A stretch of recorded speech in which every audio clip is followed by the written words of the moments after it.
Hi everyone, welcome to Ise. This is Ise Jingu, which just means Ise Shrine. This is called the Soul of Japan, and it was built in 678. We're going to walk through the site, and I'll be a little bit quiet as we're walking to be respectful to those who are here to worship. You can just bear with me as I am my own cameraman. Alright, we're going to turn now. I'm going to walk you through. This is called the Torii Gate, and as you approach the gate, it's customary to stand in front of the gate and to bow. This is the site that separates the secular world, or our world, and the immortal world, or the world of the deities. This site is said to be the home of Amaterasu, who is the sun goddess and also the ancestral deity of the imperial family. This site is actually protected by the imperial family, and I'm just going to start walking us here across the bridge. Currently, it is the emperor's sister and daughter who preside over this particular shrine, as is customary and has been for the last 2,000 years. We're walking now over what's called Uji Bridge, and you might notice that this bridge looks incredibly new, and that's because it is. It was built only 2 years ago. Every 20 years, this site is rebuilt, and we'll get into that as we get into seeing the actual Shinto shrine structures. As we cross over the river here, just going to show you a view. This is called the Isuzu River. And the reason for that is that Isuzu means 50 bells. We'll learn a little bit more about that as we continue as well, and why this river is called the 50 Bells River.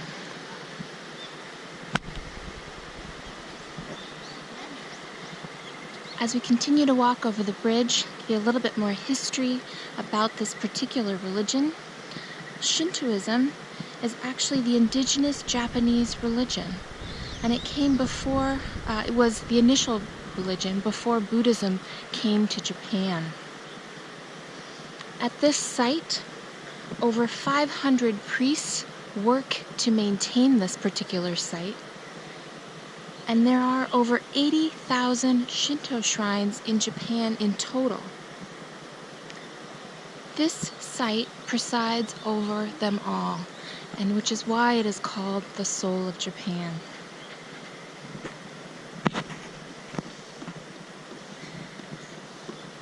Amaterasu, as I mentioned, as I mentioned, is the sun deity, the ancestral deity of the imperial family, and she is said to preside here.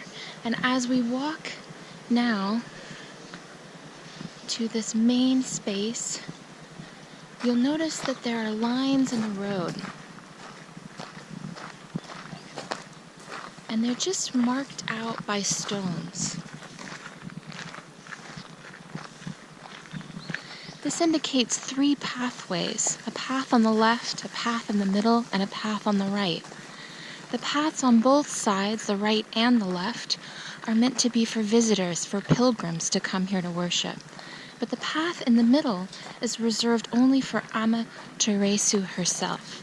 So these visitors here who are walking through the middle may not know that themselves. I'm just going to pause, and we'll return when we reach the actual shrine. Okay, we're at the site where visitors to the shrine are required to purify their hands and their mouth. So you're to take one of these ladles to wash your hands, and to also put a little bit of water in your mouth and spit it out. These are customary among Shinto shrines. And I'm just going to move to the side here to keep speaking. Additionally, this particular site is famous for the river, the Isuzu River, which is, again, just adjacent to the shrine itself. And actually, pilgrims originally, before entering the shrine, would actually jump fully into the river to fully cleanse themselves before coming in. This isn't a request, it is a requirement to do, at least to wash your hands and your mouth, and you can do that either in the river or here at this site. And we're here at the site of the Isuzu River, where visitors can wash their hands, can wash out their mouths, and also can, if they choose to, fully submerge themselves in water. Again, this is a cleansing ritual before entering this shrine area. Okay, we're here at what is called the inner shrine. This is the most sacred space within the entire Ise Jingu complex. And the entire complex actually houses about 125 different shrines of different sizes and importance. Of all of the shrines, this is the most sacred and the most important. And the reason is that it is believed that Amaterasu herself lives here at this site. Again, she is the sun goddess and the ancestral deity of the imperial family. No ordinary citizen is allowed to enter the temple complex. You can just see this entrance gate here. This is as far as any person can go. And you can see that there are worshipers who are approaching the entrance here, bowing, making offerings, and clapping twice as well. This particular site was chosen again by the Emperor Suin's daughter. She went on a pilgrimage about 2,000 years ago, searching for the site that was sacred enough for Amaterasu. This is according to the text of the Nihon Shoki, which is one of Japan's oldest texts. It's recorded that Suin's daughter, the emperor's daughter at the time, heard Amaterasu say, "Ise is a secluded and pleasant land. In this land I wish to dwell." And again, she is the person who arrived at the site and set up the 50 bells that means Isuzu River. A few things you might notice right away, even just about the architecture, is how beautifully situated it is within nature. And I'll just turn now to the right so you can really get a sense of the landscape around. These beautiful 300-year-old cypress trees, which haven't been felled to create better pathways, but instead are integrated within the pathways themselves.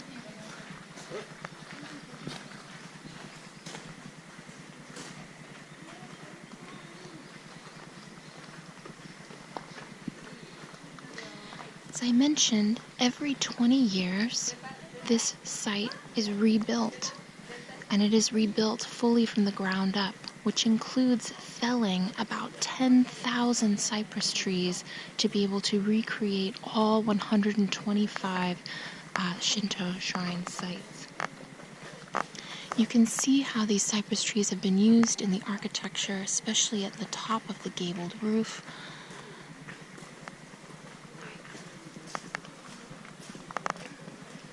And we'll get into that a little bit more later.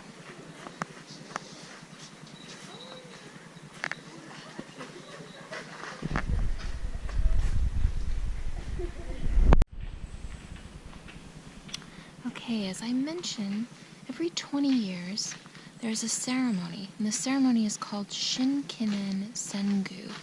And that ceremony involves the complete rebuilding of the Ise Shrine, inner shrine site. All of the buildings on the inner shrine and all of the buildings on the external shrine, which is where I am standing. And we'll look at a few buildings of the outer shrine in a moment. What's significant is that this site that we're looking at now is completely empty on the interior. And it is preserved as a place of contemplation, of silence, and reverence in wait for the new buildings to be built here. In other words, every 20 years, the building site moves from site A, where we were before, to site B here. And essentially, it's commonly believed that at one site Japan will have a stronger economy, and at the other site, Japan will have a better rice grain crop for the 20-year duration. This really reinforces the ideas of Shinto beliefs and the way that impermanence of all things is celebrated here. And also a recognition of this idea of kind of rebirth every 20 years, of Amaterasu being relocated to the second site, which is perpetually new. And that's something that is so extraordinary about this entire complex. It is so incredibly ancient, almost 1,300 years old just from the architecture itself, and yet it is exactly brand new at the same time. This is what's completely remarkable about the experience here. It does feel incredibly old and at the same time incredibly contemporary. We're in the outer shrine now, again walking through this incredibly beautifully forested area, just fully immersed in nature here. And we're approaching another shrine, and you can really start to see the architecture of this site of Ise Jingu. There are 10 quite sacred buildings, which are not to the same level of significance or importance of the previous two locations that we have seen, but they are significant themselves. And part of the reason is that they are for worshiping other deities beyond the sun goddess, the wind, the earth, water, etc. Just see how incredibly beautifully these buildings are situated within their landscape around. And that thatched roof with the darkening of the top layer is just incredibly beautiful to see. Again, just this point about how nature is integrated into the landscape. Even here on the stone staircase, we have a cypress tree right at the very center, not disturbed by our pathway in any way.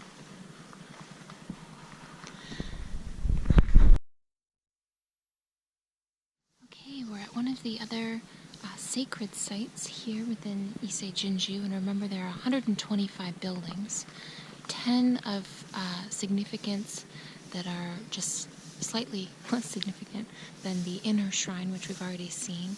I'm just going to turn to the right so you can really see the landscape around us. Here's another shrine building. You can see the wall here that separates the new site for the inner shrine. And these incredibly beautiful, beautiful trees that surround us. Focusing on the architecture for a moment, you can just notice that there is a post and lintel system that's being used here, incredibly traditional. And that just basically means a roof flat over posts.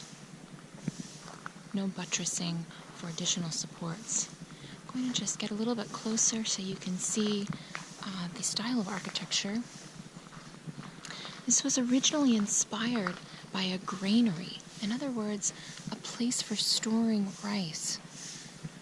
And it has been transformed here into exactly that, a granary which is meant to be used as offerings for different deities, including Amaterasu herself.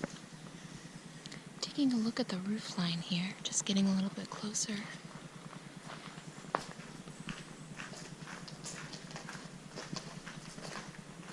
You can see the incredible thatch work. And basically thatch is made from layers and layers of straw. And as you can imagine, that with the weather, with this being an incredibly rainy area and also permitted to snow in the winter, that this would be an incredible weight for this roof to bear. And you can actually start to see the damage in this kind of black lining that's that's occurring. This is part of the reason that this building needs to be rebuilt every 20 years, because this roof is not really meant to last. It's meant to last only roughly around 20 years before the load of the weight of the roof starts to be too difficult to bear for the building. You can actually see some details of how the architects have thought about this process as a building that takes on greater and greater weight over time. And that if you look up, if you see these 3 posts here, the central post has a small gap between the top of the post and the beam that's just above. It looks like maybe about a 1 inch, maybe 2 inch gap at most. The reason for that gap is that as the roof takes on more and more weight, it's able to fully be supported by the building by those additional poles here. So in other words, that eventually that beam across the middle that moves horizontally will lower down and be held up by that 3rd middle post. As we continue to look, we walk up here to see these incredible details in gold. It's believed that these may have been added later after more influence from mainland China came over to Japan, something that we'll talk a lot more about later in this class. Just to step back as well, looking at the gabled roof, you can actually see these large posts that project out of the top of the roof line. These are called shigi, C-H-I-G-I, and they're actually capped with gold. It's believed that this is meant to be protective of the wood, protecting it from the elements. It's also believed that this possibly was added later after more Chinese influence came over to Japan in terms of architectural influence.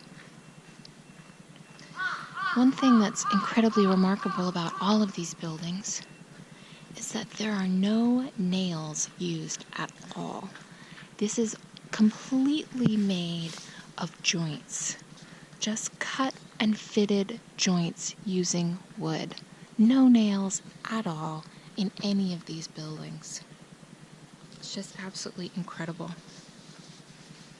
So as I mentioned, these buildings are all rebuilt after 20 years, something you definitely know by now, and that is again called Shinkenin Sengu, that ritual of transferring from one site to the next and that rebuilding that occurs.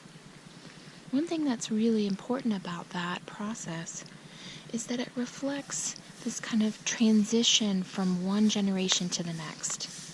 And that's also why there's a 20-year period between buildings.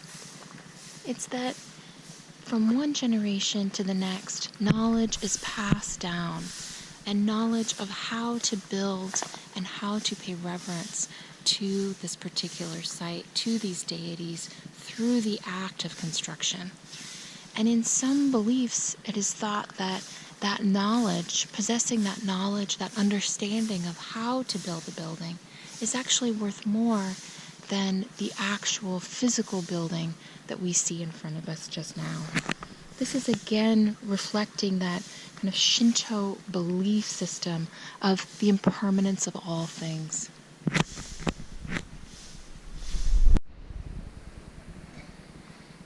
Okay, still at the same site, the greenery, I wanted to just point out lastly how beautifully again these buildings integrate with nature. And take a look here at these cypress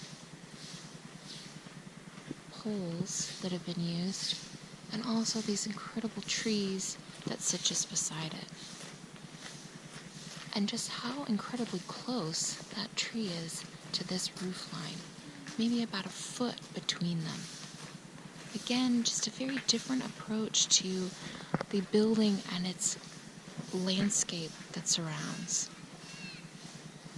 Thinking carefully about how the building relates in terms of materials, in terms of also the aesthetics of the building, and the function as well. Just turning here to see this large cypress tree. where over the last 1300 years, people have come to place their hand at the site of the tree to pray. And the tree itself is almost worn away from handprints and from that touching. Just again to show you the surrounding landscape that we find ourselves within. Just incredibly peaceful and beautiful. This kind of simplicity and austerity that has just an incredible majesty to it. It's hard to even describe. Okay, we're back across the Usuzi River and the Uji Bridge. I've bowed respectfully to our Torii gate here as I've exited on all of our behalf. And now we're going to venture into the small village of Ise. The reason that this is significant is because it reflects the pilgrimage to this shrine site and the way that it's changed over time. And that's what I'm going to talk about as I walk with you now. So bear with me, here we are, turning around and taking a look here now at the Ise village. We're just going to walk through just part of the village together.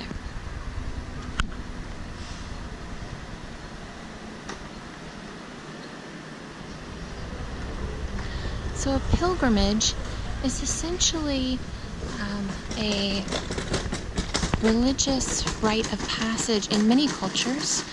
If you were in my class last quarter, you would have learned about the pilgrimage routes through Spain, for example, during the Middle Ages. This pilgrimage originally was only open for the royal family, for members of the royal family to do. In other words, that they would walk in pilgrimage to this site to pay their respects to Amaterasu. During the 13th century, the samurai had political control, something we'll learn more about in this class.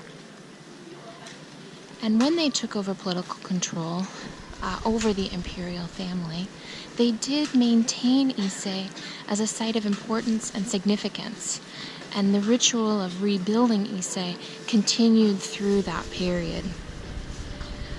In the 15th century, Japan fell into political chaos and also into a state of war, essentially. This lasted for about 150 years, and again, we'll learn a little bit more about that later in this class. The reason that it's important for us is that during that time, Ise and Ise Jingu, the shrine itself, fell into great disrepair, and partly because the region surrounding the shrine also fell into disrepair due to the conditions of the war. In the 1700s, Japan finally achieved peace, and at that time, priests were sent all over the country to enlighten individuals of all social classes about the significance of the Ise Shrine. This prompted a massive pilgrimage. And for the first time, this pilgrimage was open to really any person of any class. This was incredibly rare because at the time, it was really not the general public was really not allowed to just travel. And the only way that they could travel really was through pilgrimage. In the 1700s, it's said that 1 in 6 people from Japan came on this pilgrimage route to Ise. And what was common, just pause here for a moment, what was common was for individuals to collect alms, in other words, to collect money from members of their community, and then act as a representative of their community and make the pilgrimage to Ise. Two of the things that are mostly prayed for in Ise are for a good crop, especially a rice crop, and also for peace. And these two things make incredible sense knowing the history of Ise itself. In 1939, It's said that 7 million visitors came to Ise by way of pilgrimage. 7 million visitors in 1939, in just that 1 year alone. By 1949, we know after World War II, just going to zoom in on one of these small shops here.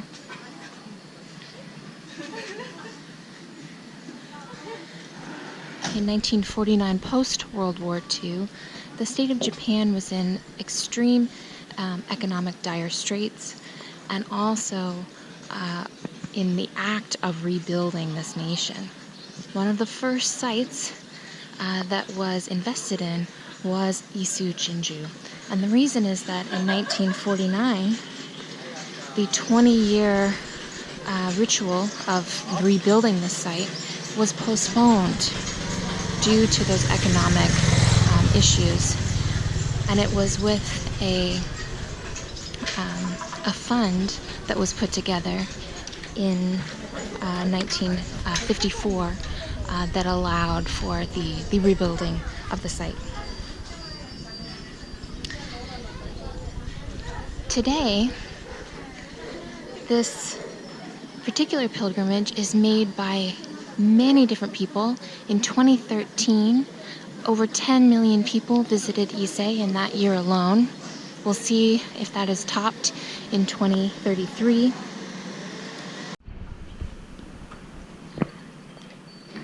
Today, Ise is known as a power site, and yesterday I found myself amongst a group of sumo wrestlers who had come to this particular site to pray for strength. These shops, as we have seen walking through this really incredibly beautiful street, are several hundred years old. And they reflect many of the traditions of this particular region, including the making of mochi, of sushi, of sake, and other really incredibly beautiful wares. This also reflects the amount of business that's accumulated from the many pilgrims that visit this site.